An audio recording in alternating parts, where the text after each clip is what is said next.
The massive crystal dome buzzed with voices from 100 different worlds. Beings of all shapes and sizes filled the council chambers on Nexus Prime. Some had scales that shimmered like oil on water. Others had tentacles that moved like dancing. Snakes. A few looked like walking rocks with glowing eyes. They all had one thing in common. They thought they were better than everyone else.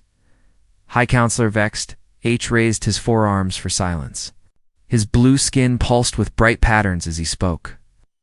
Fellow beings of the galaxy, we gather today to solve an old problem. For too long we have argued about which race is the strongest, and which species deserves to lead the galaxy. Wars have been fought, planets have burned, this must end. The crowd rumbled with agreement. The Krillian ambassador stood up on his 6 legs. His voice was like grinding metal. The Krillian Empire has proven its strength in countless battles. Our warriors are unmatched. Our technology is supreme. The question is already answered. A crystal being sparkled with anger. The Vorthan Collective disagrees. Intelligence matters more than brute force. Our minds can solve any problem. Our computers can beat any warrior. The bug-like Zephyrian delegate clicked her mandibles. Speed and numbers win wars. The Zephyrian swarm has conquered more worlds than both your species combined. The arguing started again. Voices rose higher and higher. Some beings banged the floor with their claws or tentacles. Others made sounds that hurt the ears of anyone listening. Counselor Vexith waited for the noise to die down.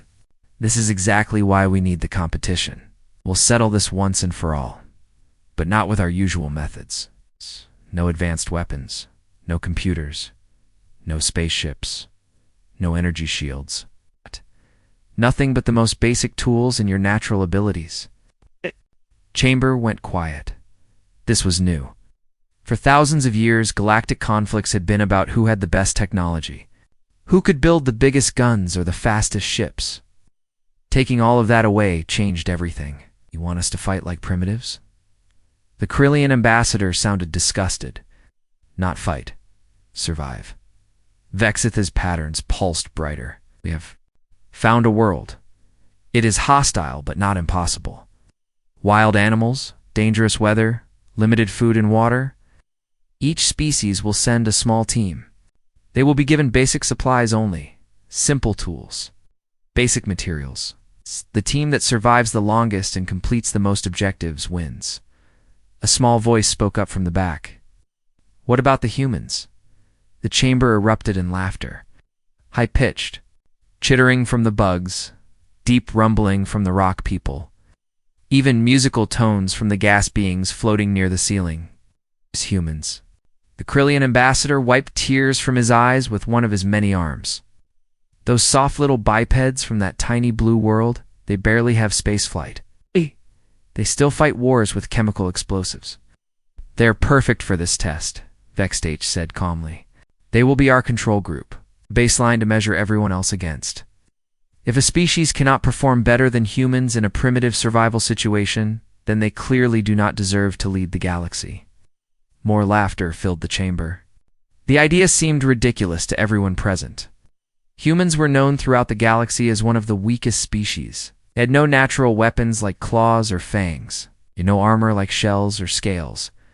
They could not fly or breathe underwater or survive in space without protection. Most aliens wondered how humans had even survived long enough to reach the stars. Very well, said the Krillian. We accept this challenge. It will be amusing, too. Watch the humans fail first.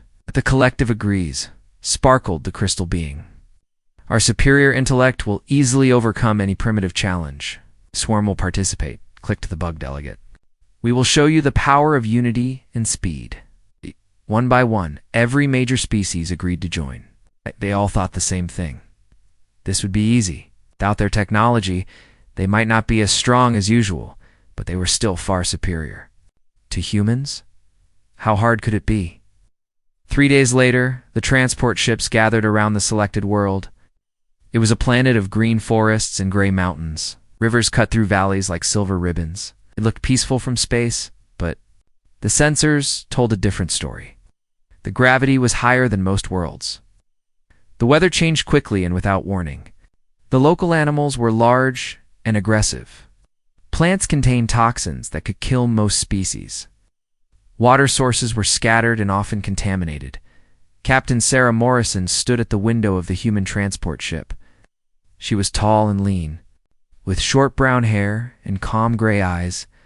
Behind her, 4 other humans checked their equipment one last time. "Think they know what they're getting into?"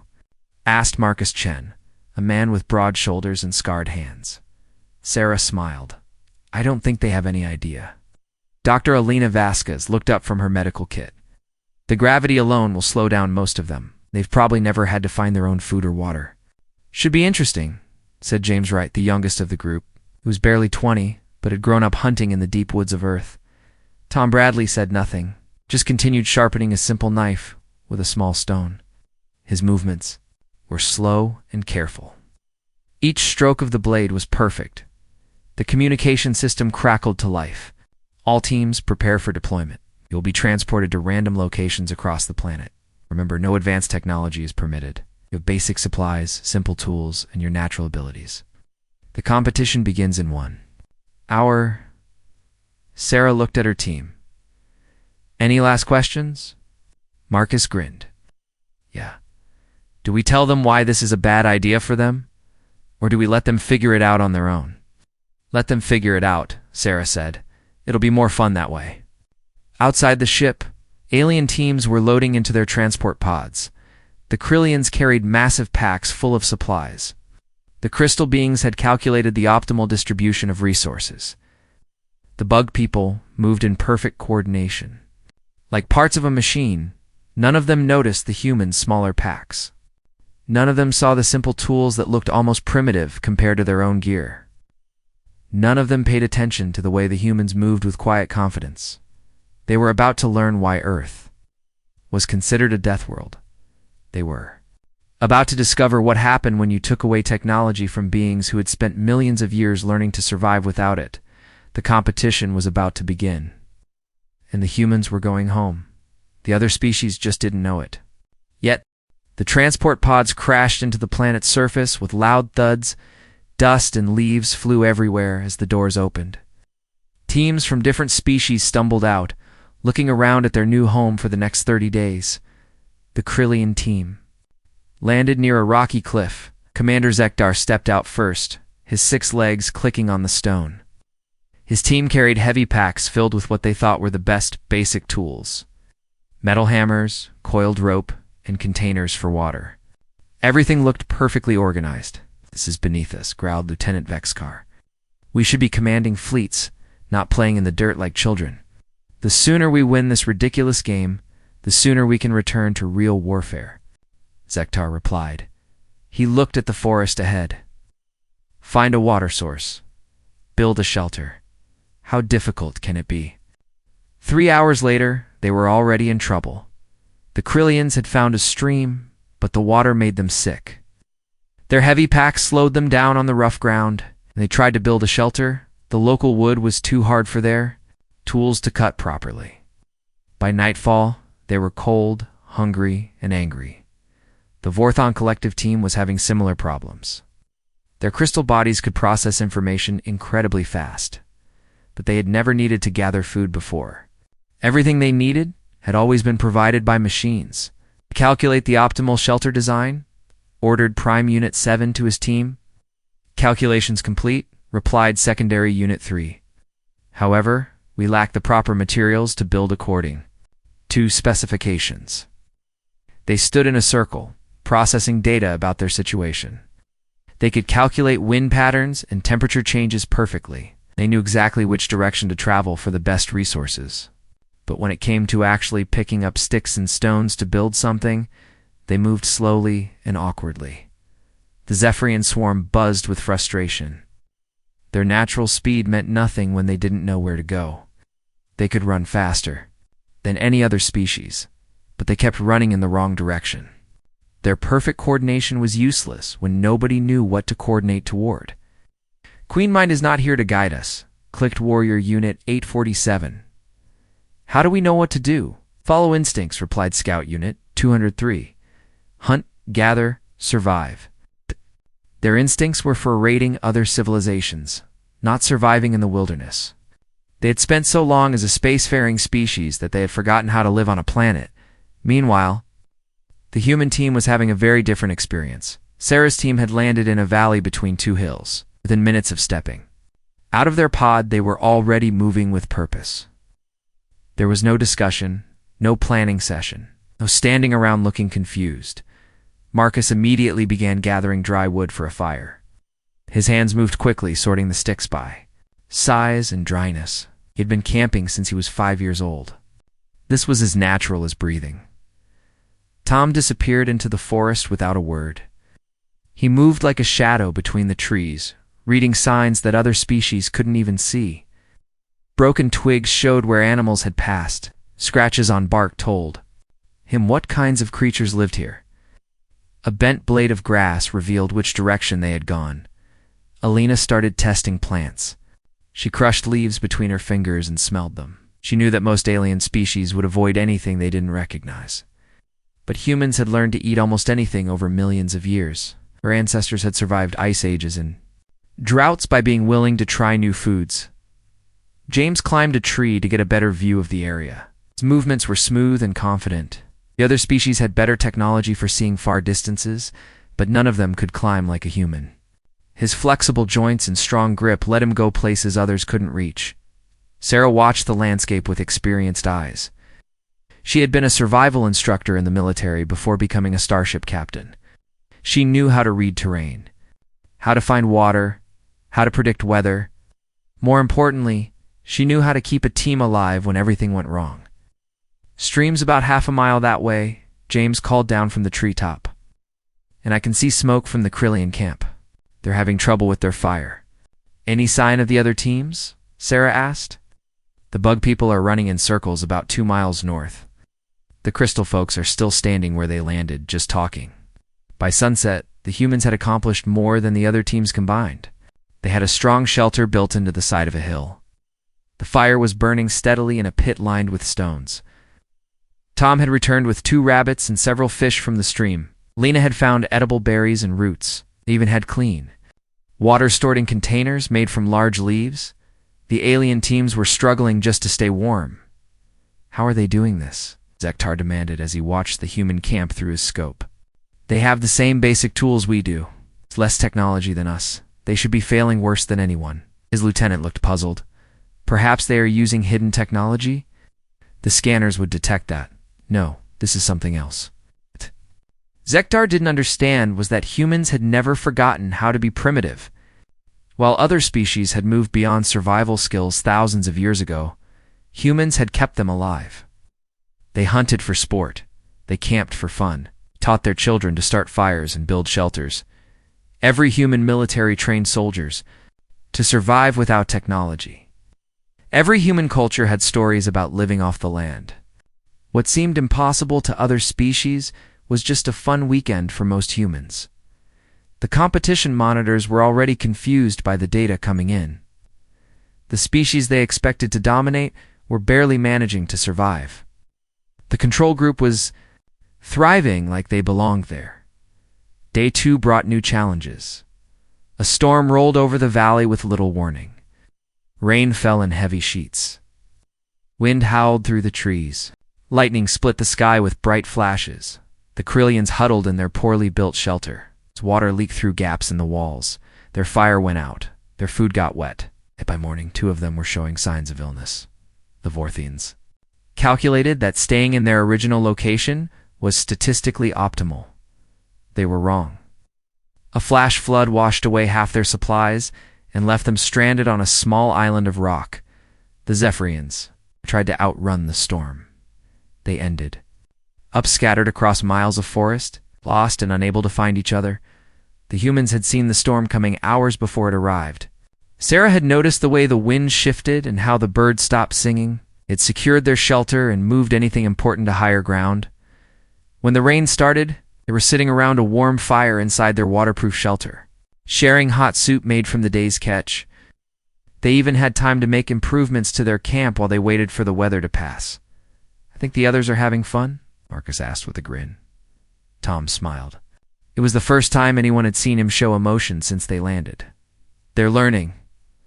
Alina checked their supplies. We're doing better than I expected. At this rate, we could stay here for months. The competition only lasts 30 days, Sarah reminded her. I know, Alina said. I'm saying we could stay longer if we wanted to. Through the rain, they could hear sounds from the other camps, shouting, arguments, calls for help that nobody could answer. The humans settled in for a comfortable night's sleep. Tomorrow, they would start teaching the galaxy's most advanced species what it really meant to survive. The lesson was just beginning. Day 7 changed everything. The competition had become a joke among the alien teams. Oh. The humans were not just surviving, they were getting stronger every day.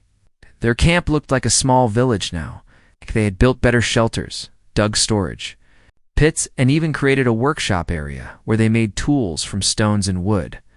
The other teams were barely hanging on.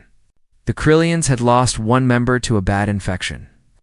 The Vorthans had split up after arguing about optimal strategies. The Zephyrians were hungry and tired from running around without finding much food. Commander Zektar watched the human camp. Through his scope again, his rage grew hotter each day. These soft little creatures were making his proud warrior race look like children. It was not acceptable. We need to act, he told his remaining team members. The humans are cheating somehow. We must find proof. What if they are not cheating? Asked Vexkar. What if they are simply better at this than we are? Zektar's claws scraped against his weapon. Impossible. We are Krillian warriors. We do not lose to prey animals. That night, Zektar made a decision that would haunt him forever. Tom was checking snares about a mile from the human camp when they grabbed him.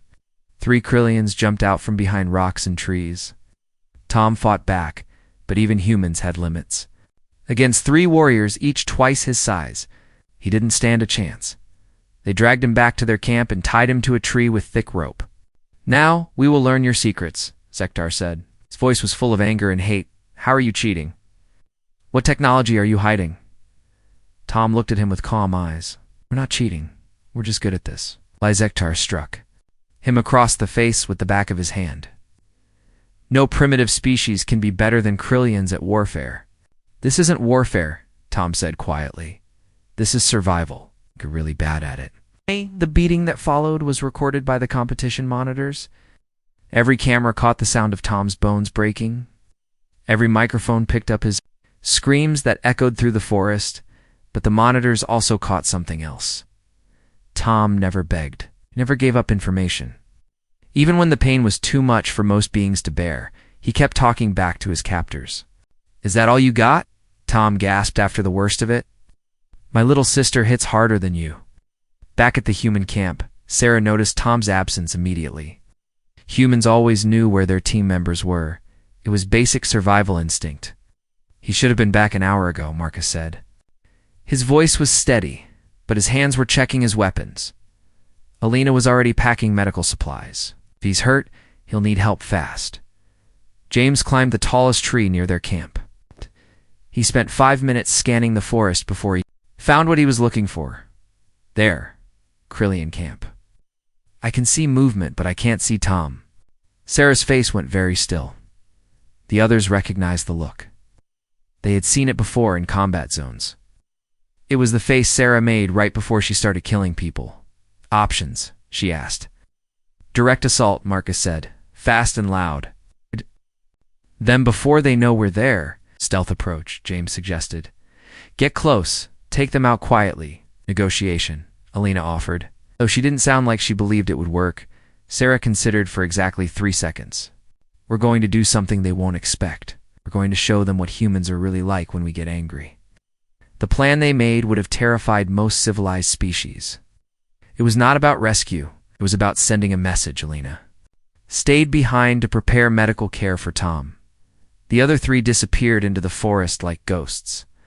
They moved in ways that confused the monitoring equipment. The cameras could track them sometimes, but then they would vanish between one frame and the next. They used shadows and cover like they were part of the landscape. Marcus reached the Krillian camp first. He could see Tom tied to the tree, barely conscious, but still alive. 2 guards stood nearby. The 3rd Krillian was sleeping, James arrived from the opposite direction. He had found where the Krillians kept their water supply. A few drops of juice from a local plant would make them very sick without killing them. But that was too gentle. For what he had in mind, Sarah took the longest route, circling around to approach from uphill. She carried a bundle of sticks that looked like firewood. They were not firewood. At exactly midnight, they struck. The first guard died without making a sound. James appeared behind him like a shadow, and the Krillian simply collapsed. The second guard turned to investigate and found Marcus waiting. The fight lasted 3 seconds. The sleeping Krillian woke up to find Sarah standing over him with a spear pointed at his throat. "Commander Zektar," she said in a voice like winter ice. "We need to talk." Gektar scrambled to his feet, reaching for his weapon. He stopped when he saw his dead team members. "Impossible," he whispered. "You are just humans, weak little prey animals." "You're right," Sarah said. "We are just humans. Do you know what that means?" She stepped closer. The spear never wavered. "It means we come from a world where everything wants to kill us. The weather, the animals, the plants, even the bacteria. We survived because we became very, very good at killing things that threaten us." Marcus cut Tom free from the tree. The young man was hurt badly, but he was conscious enough to walk with help. "It means we've been fighting wars since we learned to pick up rocks," James added. He was cleaning his knife on a piece of cloth. "We've gotten lots of practice." Sarah leaned closer to Zektar. "It means that when you hurt one of our team, you don't just make us angry. You wake up something that your people forgot existed. You wake up the predator." She pressed the spear tip against his throat, just hard enough to draw a drop of blood. "Here's what's going to happen. You're going to call for evacuation. You're going to tell the monitors that your team is withdrawing from the competition. 2 injuries. You're going to leave this planet and never come back. And if I refuse..." Sarah smiled. It was not a nice smile. "Then we'll show you why Earth is called a death world. We'll hunt you through this forest until you understand that compared to what we grew up with, you're just another animal that needs to be put down." Around the camp, the humans had left small gifts. Crude spears stuck in the ground, snares that could catch a Krillian, pit traps covered with leaves. All of it made from sticks and stones and rope. All of it completely deadly.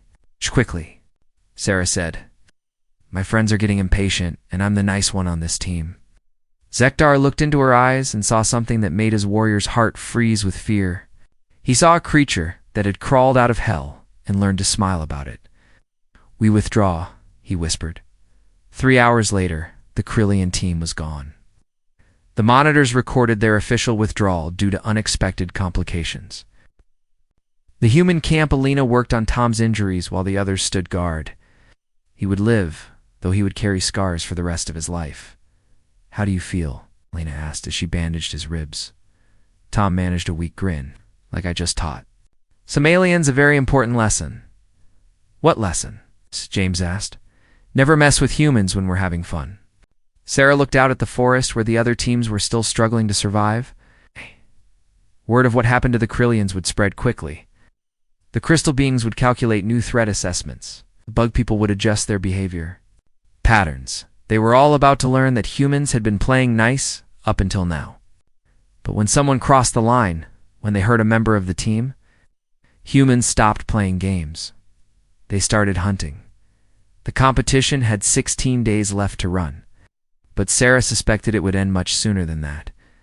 The other species were about to discover that there was a very good reason why humans had conquered their death world, and why death worlds created the kind of beings that even the galaxy's greatest warriors feared to face. News of the Krillian withdrawal spread through the remaining teams like wildfire. The official report mentioned unexpected complications, but everyone knew something had gone very wrong. The galaxy's greatest warriors had quit a simple survival game after 1 week. Prime Unit 7 of the Vorthin Collective ran calculations for the 100th time that day. The numbers made no sense. According to all their data, the Krillians should have dominated this competition. Were stronger, faster, and more aggressive than any other species. "New variable must be considered," he announced to his team. "Humans are not what they appear to be." Secondary Unit 3 sparkled with confusion. "Explain." Humans show no special adaptations, no natural weapons, no enhanced strength or speed. Precisely the problem, Seven replied. They survive despite having no advantages. This suggests hidden capabilities we have not detected. What the Vorthons didn't understand was that humans had one massive advantage. They came from a world that tried to kill them every single day for millions of years. Earth was a death world. Death worlds created death world creatures. The Zephyrian swarm was having their own crisis. Scout Unit 203 had been watching the human camp for 3 days straight. What she saw disturbed her more each time. They do not behave like prey animals, she reported to her team. They do not run when threatened. They do not hide when hunted. They turn and fight instead. Warrior Unit 847 clicked his mandibles nervously. All animals run when faced with superior force. It is basic survival instinct. Humans do not follow basic rules, 203 replied. They make their own rules. She was right. Over the past week, the humans had completely transformed their section of the forest. What started as a simple camp had become something else entirely. They had built watchtowers from tall trees, giving them views in all directions. Hidden caches of food and water were scattered throughout their territory. Game trails had been turned into trap lines. Even the local wildlife was starting to work for them. Alina had spent days studying the native animals. While other teams saw dangerous predators, she saw potential allies. She learned to mimic their calls, to read their body language, to understand their behavior patterns.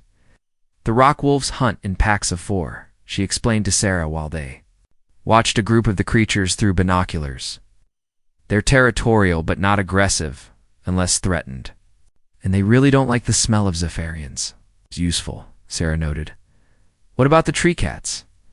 Opportunistic hunters, they follow other predators and steal kills.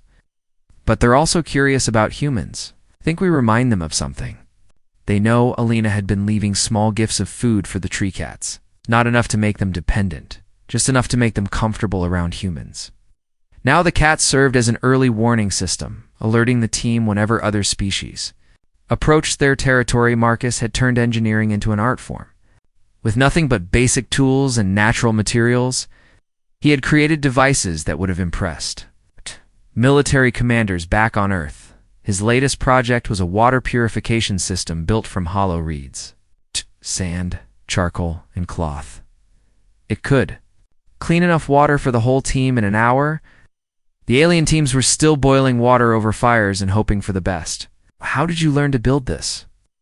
James asked, watching Marcus adjust the flow rates. Boy Scouts, Marcus replied with a grin. Also, my grandfather was a combat engineer in 3 different wars. He taught me that the best technology is the kind that works when everything else breaks. Tom was recovering quickly from his injuries. Too quickly, according to Elena's medical training. He should have been bedridden for weeks with those kinds of wounds. Instead, he was already moving around the camp and planning his next hunting trip. Humans heal fast, he said, when Alina expressed concern. Always have. It's what kept us alive when everything on our planet wanted to eat us. But it wasn't just physical healing. Tom showed no signs of trauma from his capture and torture. If anything, he seemed more focused than before, more dangerous. They broke 3 of my ribs and dislocated my shoulder, he told James while sharpening a new spear. They also taught me exactly how tough Krillians are. Next time I'll know where to hit them to make it count. The monitoring stations were recording everything, and the data was making scientists across the galaxy very nervous. The humans weren't just surviving, they were evolving their tactics in real time. Day 12 brought the first major storm of the season. Wind howled across the valley at speeds that could knock down trees. Rain fell so hard it was difficult to see more than a few feet ahead. Lightning struck the ground every few seconds. The remaining alien teams huddled in their shelters, waiting for the storm to pass. The Vorthons calculated the optimal position to minimize wind damage. The Zephyrians clustered together for warmth and protection. The humans went hunting. Storm like this will drive all the game animals to shelter, Sarah explained as the team prepared to leave their camp. Which means we know exactly where to find them. They moved through the forest like they were born to it. The wind and rain that blinded other species barely slowed them down. They used the storm as cover, knowing that no one else would be moving. In this weather, by the time the storm passed, they had captured enough food to last 2 weeks. They also had fresh intelligence on the other team's positions and a complete map of their territory. Howe Scout Unit 203 whispered as she watched. The humans returned to their camp with full packs. How did they move in, whether that would kill us? The answer was simple. Humans had been surviving storms for millions of years. Ice ages, hurricanes, tornadoes, floods, droughts. Earth had thrown everything at them, and they had learned to use it all as tools. Day 15 brought a new challenge. A pack of apex predators called shadow stalkers had moved into the valley. They were the size of earth bears, but faster and smarter. Most importantly, they were hungry. The alien teams panicked. The Vorthons calculated that their chances of survival had dropped to 12%. The Zephyrians prepared to run to a different part of the planet. The humans started planning a hunt. 6 adults, probably 2 juveniles based on the tracks, Tom reported after scouting the area. Now they're using the old riverbed as a highway between hunting grounds. Pack hunters, Alina added. Similar to earth wolves, but bigger and more aggressive. They communicate through scent markers and low frequency. Calls, Marcus was already sketching plans in the dirt. We can channel them into a kill zone using natural barriers. Build a funnel system that forces them to approach from one direction. Why are we hunting them? James asked. Why not just avoid them like the other teams? Sarah smiled that cold smile that had become her trademark. Because they're in our territory now, because the other teams need to understand something important. What's that? On Earth, humans aren't just another species trying to survive. We're the apex predator. We're the thing that all the other dangerous animals are afraid of. The hunt took 3 days to plan and execute. When it was over, the shadow stalkers were gone, and the humans had enough meat and materials to last the rest of the competition, more importantly. Every monitoring station in the system had recorded footage of humans, successfully hunting creatures that other species considered mythical monsters. The alien teams stopped trying to compete. The Vorthons spent their time calculating statistical models of human behavior. The Zephyrians focused on staying as far away from the human territory as possible. They had finally understood what they were dealing with. It's not a primitive species. That got lucky. Not a control group that happened to know a few survival tricks.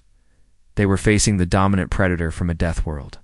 A species that had spent millions of years learning to kill everything that threatened them. A people who looked at a hostile planet and saw home. The competition still had 15 days left to run. Everyone knew it was already over. The only question now was whether the other teams would survive long enough to see the end in their camp. The humans sat around their fire, comfortable and well-fed. They had turned a survival competition into a demonstration of why their species had conquered the stars. Despite having no natural advantages, they had shown the galaxy what it meant to be human, and the galaxy was beginning to understand why that should terrify them. Day 25 brought desperation to the alien teams. Only 5 days remained in the competition, and they were losing badly. The humans had not just survived, they had conquered an entire section of the planet and turned it into their personal kingdom. Emergency communications crackled between the remaining teams. For the first time in galactic history, species that had been enemies for centuries were working together. The Vorthons and Zephyrians had formed an alliance born of pure fear. The humans must be stopped. Transmitted Prime Unit 7 to the Zephyrian commander. They have made a mockery of this competition and of our civilizations. Scout Unit 203 buzzed with agreement. Current data suggests they are not even trying to win. They are playing with us like children play with toys. It's true. Humans had completed every competition objective within the first 2 weeks. Food gathering, shelter construction, territory mapping, resource management. They had done it all, faster and better than anyone else. Now they were just showing off. The Alien Alliance made their decision. If they could not win through survival skills, they would win through numbers. All remaining team members would converge on the human camp for one final assault. 14. Aliens against 5 humans. They chose their battleground carefully, a wide valley with good sight lines and multiple escape routes. The terrain would favor their superior technology and coordination. There would be nowhere for the humans to hide, nowhere to set their primitive traps. The attack was planned for dawn on day 26. The aliens would come from 3 directions simultaneously, overwhelming the humans through sheer force of numbers. It was a good plan. It should have worked. It didn't. Sarah watched the alien teams moving into position from her hidden observation post. She had been expecting this for days. Desperate enemies always chose the same solution: direct confrontation. Up exactly where we thought they would, she whispered into her radio. Marcus, are your surprises ready? Been ready for a week, came the reply. Just waiting for them to step into the right spots. The humans had spent 3 weeks turning the entire valley into a weapon. What looked like natural terrain to the aliens was actually a carefully constructed killing field. Every rock, every tree, every patch of ground had been chosen and prepared. Tom was positioned on the north ridge with a clear view of the approaching Zephyrians. Bug people are moving fast. They'll be in position in about 10 minutes. Alina had taken the south approach where the Vorthons were advancing. Crystal folks are being very methodical, scanning everything with their instruments. Too bad they're looking for the wrong things. James was high in a tree at the center of the valley. All teams are moving according to plan. Should I give them the warning shot? Not yet, Sarah replied. Let them get comfortable first. The alien commanders felt confident as they reached their positions. The humans were trapped in the valley below with no way to escape. Their primitive weapons would be useless against coordinated assault by superior beings. Prime Unit 7 began the final calculation. All units report ready. Target acquisition complete. Begin assault in 3.2. The attack lasted exactly 47 seconds. The Zephyrians charged first, using their natural speed to close the distance quickly. They made it halfway across the valley before the ground started exploding underneath them. What they thought was solid earth was actually a network of concealed pit traps connected by tripwires. The Vorthons tried to advance more carefully, but careful didn't help when the trees themselves started falling on them. Marcus had spent weeks weakening specific trees with precise cuts, turning the forest into a series of massive clubs ready to swing down on command. The few aliens who made it through the initial traps found themselves facing something worse than primitive weapons. They found themselves facing humans who had spent 3 weeks learning their weaknesses. Tom appeared behind the Zephyrian commander like a ghost. His spear found the exact spot between armor plates that he had identified during weeks of observation. The insectoid warrior fell without making a sound. Alina used the Vorthons' own scanning equipment against them.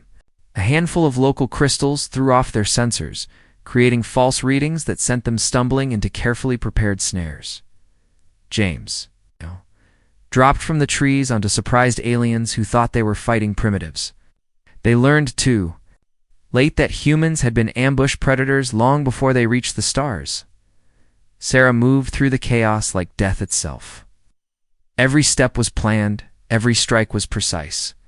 She had studied these species for weeks, learning their biology, their psychology, their fears. Now she used all of it against them. But the humans didn't kill them all. That would have been simple. Instead, they did something far more terrifying. They captured them. When the dust settled, 12 aliens sat tied to trees with rope made from plant fibers. 2 had escaped, running in panic back toward their extraction points. They would carry the story of what they had seen. Sarah walked among the prisoners with calm, steady steps. Her clothes were dirty, but she wasn't even breathing. Hard behind her, the other humans were already beginning to clean up the battlefield. You wanted to know our secret, she said to Prime Unit 7. You wanted to understand how we survived so easily? I'll tell you. She knelt down so she was eye level with the crystal being.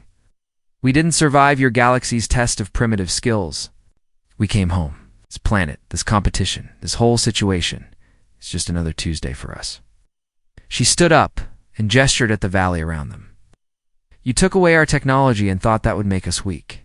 But we never needed technology to be dangerous. We needed it to be civilized. Marcus was demonstrating this point by casually disarming traps with his bare hands. Devices that had crippled alien warriors looked like children's toys when he handled them. Every human child learns to build fires, find food, and make weapons from sticks and stones, Lena added, while checking on their prisoners' wounds. We call it summer camp. Tom was already tracking the two aliens who had escaped. Not to hurt them, but to make sure they reached safety. The humans wanted survivors to carry their message. Your species forgot how to be primitive, James called down from his tree. We never forgot. We just got better at it. The competition monitors had recorded everything. Every trap, every ambush, every moment of the 47-second battle. The footage would be studied by military academies across the galaxy for generations. At exactly noon on day 30, the extraction ships arrived to collect the surviving teams. The aliens limped aboard their transports, grateful to be leaving the planet alive. The humans walked calmly to their pickup point, carrying packs full of souvenirs and looking like they had just finished a pleasant camping trip. Hi, Counselor. Vexed H was waiting for them on the transport ship. His blue skin was pale and his patterns flickered nervously. The competition is over, he announced. The results are... conclusive.